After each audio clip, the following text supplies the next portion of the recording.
The observation of Black History Month originally began as Negro National Week, dating back to 1915. Carter G. Woodson, the father of Black History Month, co-founded the Association for the Study of Negro Life and History, an organization dedicated to educating and promoting the achievements and accomplishments of Black Americans.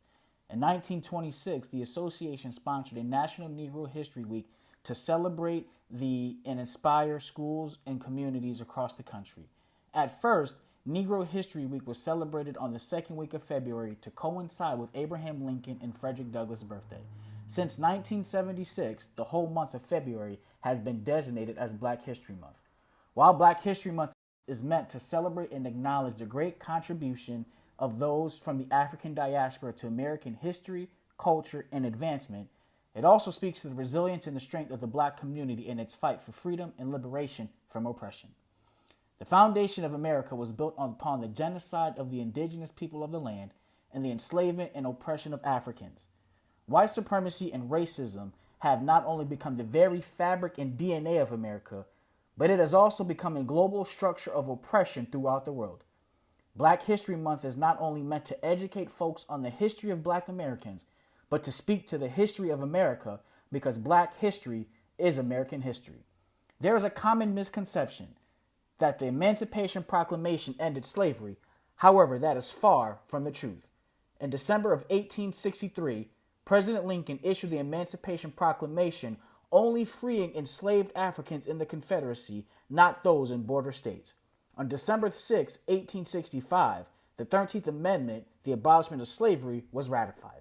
Slavery as an institution no longer existed except as punishment for crime whereof the party shall be duly convicted shall exist within the United States or any place to their jurisdiction. Although Africans were no longer enslaved, they were stripped of their heritage, identity, language, culture, and found themselves impoverished without their families in many instances. The abolishment of slavery became the catalyst for convict leasing and the formation of law enforcement. Law enforcement agencies across the country proclaim that it is their duty to serve and protect their community.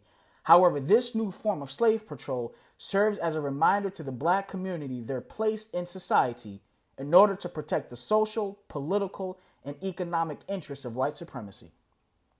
The term community policing has been used to convince communities of color that law enforcement can be trusted, but its history and present interactions with these communities say otherwise.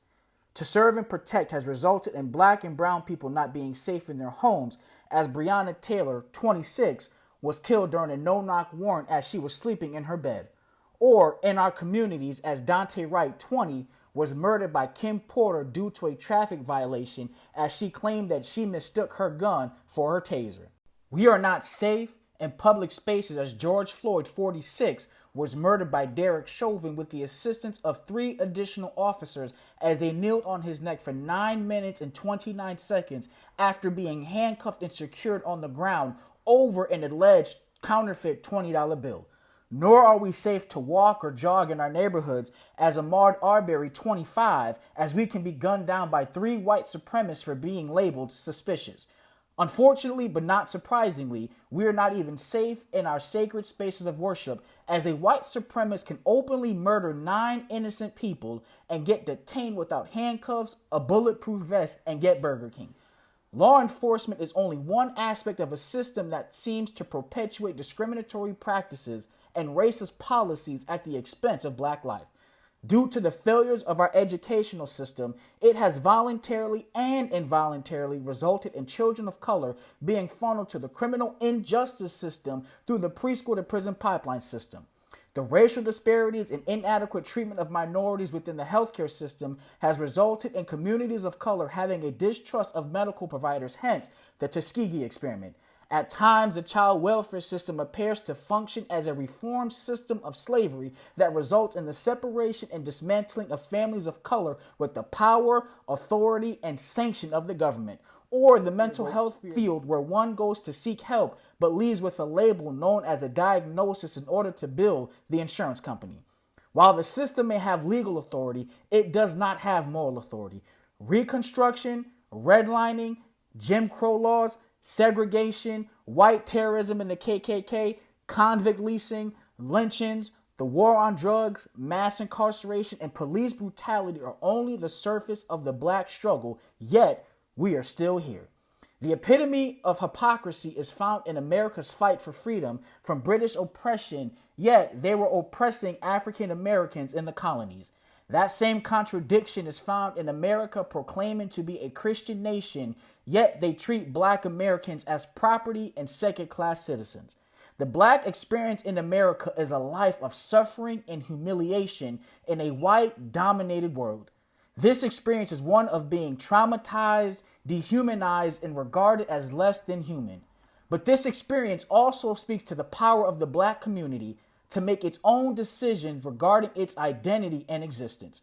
It is a refusal to allow whiteness to define blackness by recreating new meanings out of its struggle and survival. Black history speaks to the resilience, strength, and courage of the black community's ability to endure atrocities meant to destroy and exterminate its very existence. A history of an oppressed yet indestructible people that have dealt with finite disappointment but never lost its infinite hope, in the words of Reverend Dr. Martin Luther King Jr. It is the black culture that consists of creative forms of expression as one reflects on history, bears its pain, and experiences joy. It is what allows the black community to redefine its uniqueness through education, music, art, and spirituality in an assimilating society by resisting whiteness and ideology. It is the power to retell our own story. Black History Month should not only celebrate the achievements, advancements, and contributions of black people in America, but it also should empower the black community by reflecting on its history and fight for freedom. Black History Month acknowledges historical figures for their inventions and contributions for black progress, but I contend we also ought to remember the loss of innocent black blood due to racist acts of violence. Losses as Trayvon Martin, Sandra Bland, Rayshard Brooks, Atiana Jefferson, Khalif Browder, Emmanuel Ellis, Stephon Clark, and the millions of black men and women and children whose lives were lost at the hands of America since its inception. It is through our commemoration of the past that we find the strength to fight again. Though we may be despaired, we are yet determined to stand for our freedom. In the words of Reverend Dr. James Howe Cone, there can be no comprehension of black liberation without realizing that its existence comes from a community which looks back on its unique past, visualizes the future, and then makes a decision about the possibilities in the present.